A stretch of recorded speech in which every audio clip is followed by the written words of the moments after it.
I get older, losing my hair many years from now. Seems like yesterday. Will you still be sending me a Valentine, birthday greeting, bottle of wine?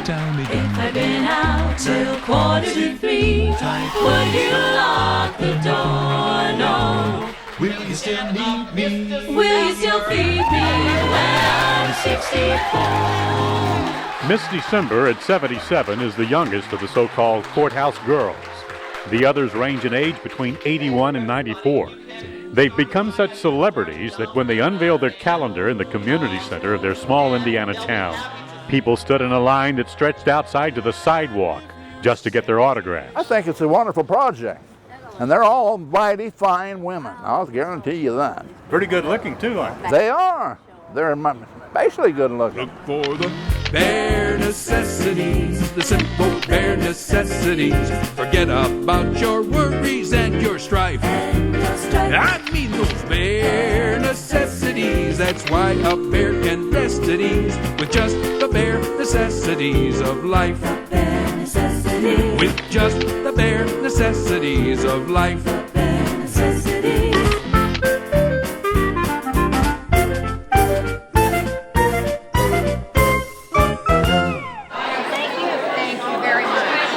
The fact that so many people wanted autographs and calendars was remarkable in a town of only 1,400 residents, a place where normally the day's greatest excitement is on the railroad tracks and the passing of freight trains. But in recent years, farmland has been attracting attention not with things that are passing through, but with stuff that's always been here, its history, and more specifically, its restoration of old buildings, some of which now look much as they did when they were built more than 100 years ago. Well, I don't see how people understand themselves or what we should do if they don't know our history. Ermel Gordon, born in 1911, is the oldest of the Courthouse Girls. And like many people in farmland, Ermel got angry when county commissioners in nearby Winchester voted to tear down the county courthouse, a building that's been around more than 30 years longer than Ermel has. I remember going up there and walking around when we were young people. The young people would gather there on a Saturday night.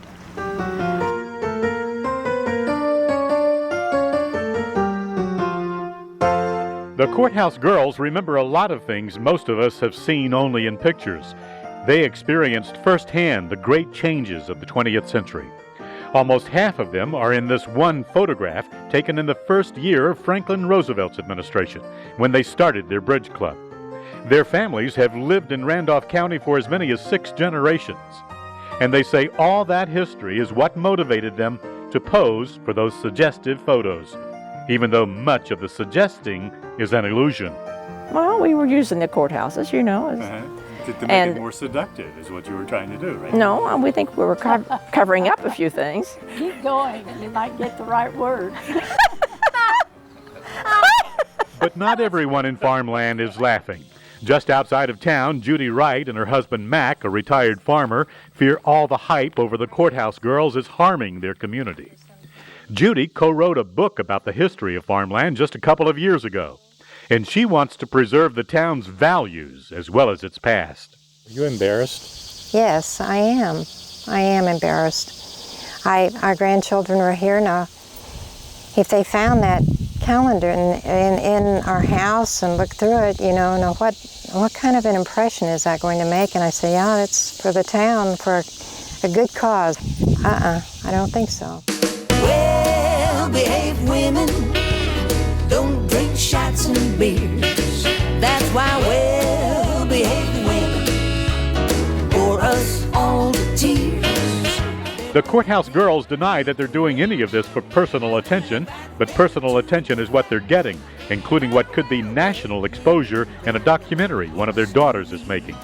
And while even their supporters doubt that they'll change the commissioner's vote, the Courthouse Girls are hopeful.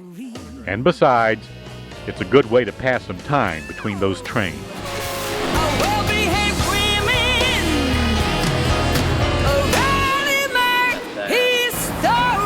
Oh, my glasses.